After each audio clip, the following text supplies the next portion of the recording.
Hey y'all, it is Julian and Kayla. as you can tell, we are definitely not in South Carolina right now.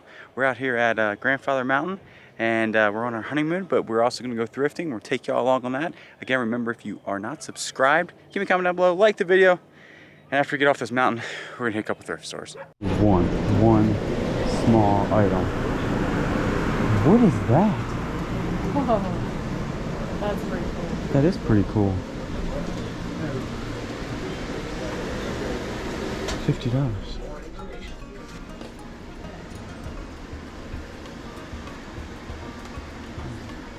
This thing? No, it's just a thing. This is vintage.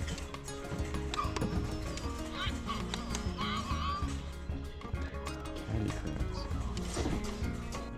Something. Clothing?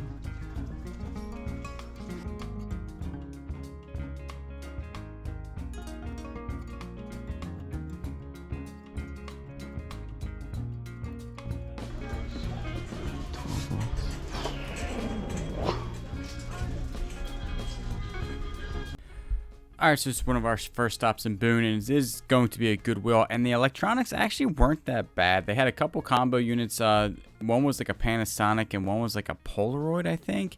They're asking, yeah, that one right there is a Polaroid. They're asking between $10 and $12 a piece, which isn't bad. You could probably make $20 to $25 on each one after shipping. But the thing is that I'm on the road. These things are big, they're heavy, they're going to take up space, and also I'm not going to be able to return them if they don't work. I don't even know if they have a return policy. So I do leave all of these behind, but these probably would have been a solid pickup here at this Goodwill. All right, another solid pickup here, but I do leave it behind just because we're on the road. And the electronics, that was a VHS player, and they would probably, again, made about 20 bucks on that one too. I do like at this Goodwill, they have the power strip right there, right in the middle, so you can go ahead and test your electronics there. But without testing them on a actual TV, I do leave everything that is basically VHS or a combo unit behind.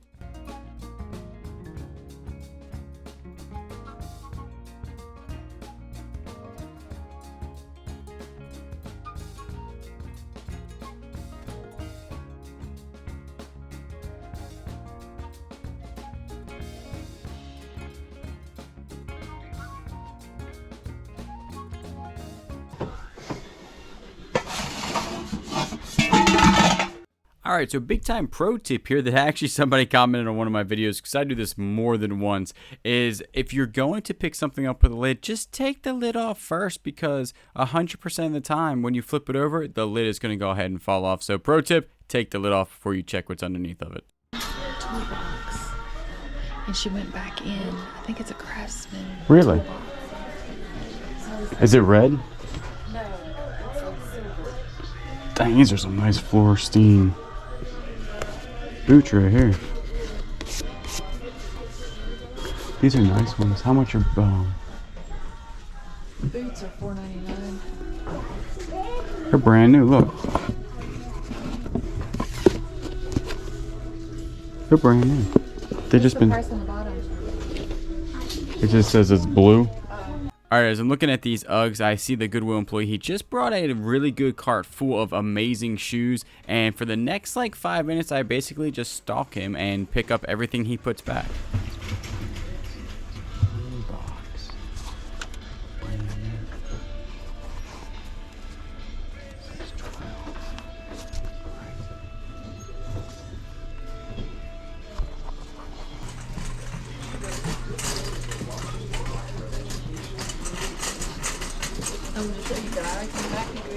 I do pretty good.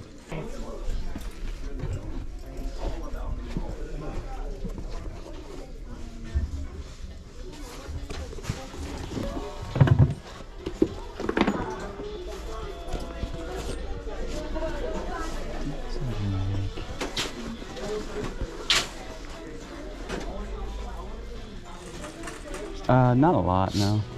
Some glasses. Yeah, No, it was just he only brought out one thing, and everything he brought out was good. That's a U-Tat. Mountaineer. Hey, check it out, it's old.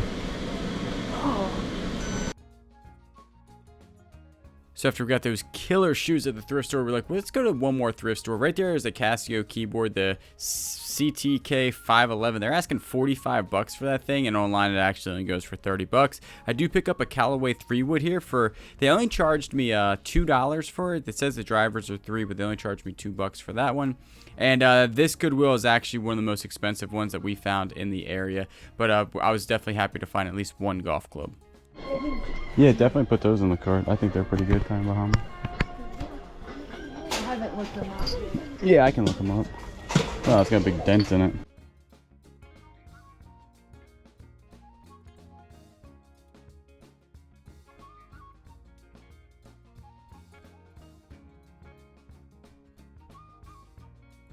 All right, let's go over the stuff we picked up. Remember, in North Carolina where we were, only $5 for the pairs of shoes, which is actually a super good price. It doesn't matter if they're boots, shoes, or whatever it seemed. They were all $4.99, and we picked up some other stuff. So let's start over here. These, you could tell I was getting a little excited because I've sold these before. These are some really good Floor Stein boots. And I kept saying they were brand new. They look in super good condition. I mean, they're obviously not brand new. There is some marks on them. But I got super excited because only $5 for these. Easy. 35 to 40 bucks. I've seen them as high, the vintage ones, as high as like $70. But for those, probably 35 bucks after I clean them up. And I use Doc Martens like cleaning solution or Wonder Bomb thing, and really this stuff is just dust, and they will come to a perfect shine after I'm done with that. Check out these Uggs we got. Not many times do I find Uggs in the stores anymore, and I mean, they're not super good. They don't go for like $100. Brand new they sold for $100, but in the used market, I'm gonna say probably 30 bucks. There is a mark on it right here. Now there is a, somebody just asked this and I just learned it. There is a 4-step or 3-step process on how to clean Uggs, and they actually sell it. And I guarantee that would probably come off. So I might actually invest in that because I do have some Uggs that I also need to clean. And so I'll probably get that stuff and clean this little spot off, but that's the only spot on these. They're not all wore like you usually see around like the toes. There's like a little toe protector here, and the undersides are in really good condition. So for $5, definitely a good pickup. These right here are some really good looking Reeboks. Now Reeboks nowadays, they're still expensive. Shoes nowadays are expensive. You go to like Payless or whatever, it's still 50 bucks for a pair of shoes. So these right here, these are actually brand new, never been worn, so they'll be, you know, open box, or you know, that's how I'll sell them. And they probably go for about, I have not looked them up, but they're probably going to go for about $25 to $30. The Murrells, I always like to sell these slip-ons. They do very, very well, and these are in really good condition, as you can tell. I'm gonna say, and the cool thing about Murrells is that if you look on the actual thing itself, like the little tag right there, it's gonna tell you the name brand or the model of it. And all you have to do is just type that in to find the sold comp. And these probably easy 25 to 30 bucks. This one's a wild card. I was thinking for only $5, I was definitely going to buy them. They are brand new Nike cleats, and they are old. They're like, I think they're from 2003. Yeah, they are from 2003. Inside there is the tag that says that, and I typed in the code on the Nike shoe, and obviously not a lot sold because they probably don't, you know, they don't make them anymore. And these are, I mean, old, almost 20 years old. And it even comes with the little spike thing that you take your spikes off with. They have the laces inside there, as you can tell, and they are brand new. So dead stock 2003 Nike cleats, size 15. I mean, I actually have no idea how much they'll go for. I'm going to say on the low end, 30 bucks, but maybe as high as $50 to $55. Then these cool, Kayla found the little cool Tommy Bahama glasses. Not a whole bunch of money here, but hard to, you know, they're 50 cents a piece. Hard to not pick them up. Tommy Bahama with the Hula Girls always sell good for me. I'm thinking probably $5 plus shipping on the shot glasses. And I know you're like, that's not a lot of money, but you're basically 5 timesing your money, which really is pretty easy. Little bit of bubble wrap, and they actually wrapped them before we, you know, left the store. So I'll use that same stuff to pack it with, so it cuts down on the cost of the stuff I pack it with. And I like picking up John Deere hats really no matter what. And actually, North Carolina, to my surprise, this was only $1. I just looked on the receipt. Still $1 for hats in North Carolina, which is really nice. Has a really cool tractor on it. It is like a trucker style snapback hat. And these usually always sell maybe 10 to 15 bucks plus shipping. So not a lot picked up, but definitely some really good shoes. That guy was putting out a ton of shoes. It was funny what that lady said. She's like, "Do you have eyes in the back of your head?" Because she must have been watching me like walk backwards and pick this stuff up. I was just really watching what he was putting down, because the only ones out were those. He had these all in his cart. So right there, that's everything we bought today to be full-time eBay resellers. And that's what we do. We basically go places, find something low, and then sell for market value on places like eBay. And I really would have had a bad day if he didn't come out with all those shoes. I was really like stalking him. I saw the, I think I saw the cleats in there, and then I saw the Reeboks, and then I saw the Murrells, and I was like, this thing is stacked full of good money. And that lady was definitely watching me, because I was like, would watch him, I would go do something, I would walk backwards, I'd pick it off the shelf, and she was like, "You must have eyes in the back of your head." And I was like, I do pretty well at the Goodwill stalking the employees. It's just one of those things you have to do when you're in there. I do appreciate everybody that's been watching, and you know I will always catch you on the next one.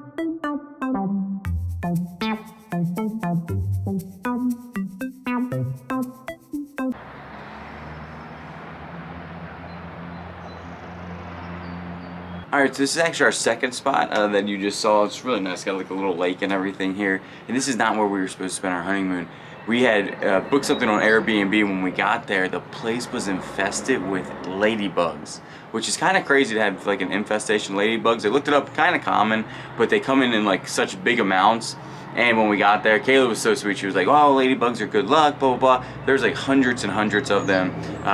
There's like ones crawling on the walls. They were like in the bed. There were some other bugs in there. So we wanted not to stay there, obviously, for a whole week with that many bugs. We called or got in touch with the person that was running it. They said there's nothing they can do about it. And kind of did some shady stuff after that about like having us wanting to cancel it and not go through Airbnb, and then they would just refund us, but we were only going to get like $200 first, and then she was going to go ahead and refund us the rest of the money, which was, you know, we're up here for a week, so it wasn't like a little amount of money. And we went through Airbnb, which they have been awesome. They say, yeah, you don't cancel that, so if anybody ever does that and you're doing Airbnb and somebody tells you to cancel and they'll just refund you, obviously it's kind of like an eBay thing. Get your money, you know, when you get the product, and our product was our Airbnb telling us we were getting a refund. So Airbnb did, and because of how the host acted, they actually gave us like a big coupon. And so today we're actually gonna go to the new place. We can't get in until 3. We had to drive like 2 hours last night to get here from where we were at, because it was the only hotel that was available in this area, because all that went down at like 6 p.m. and we had to get, you know, so we're trying to book a hotel room that night at 6 p.m. So, but it did work out, and we're gonna go to the new place, and it should be super sweet. But before that, Grandfather Mountain. Hey, we found Snowman. Ah, do it. Ow.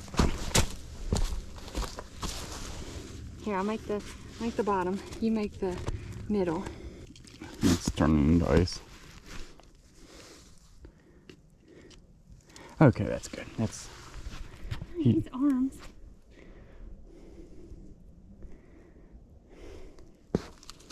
Okay, goodbye. Oh, jeez. Oh, yeah, see? Way more sketchy now. Babe. Oh. Okay. I like it better over there.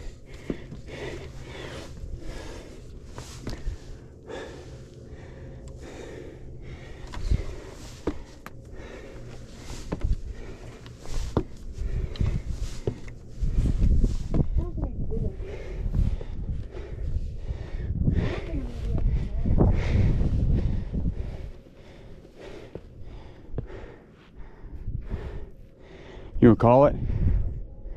You want to call it? Okay. We're going to call it here at the top. We're pretty, well, we did good. We didn't make it, but we're not going to try. Okay, bye. Signing out.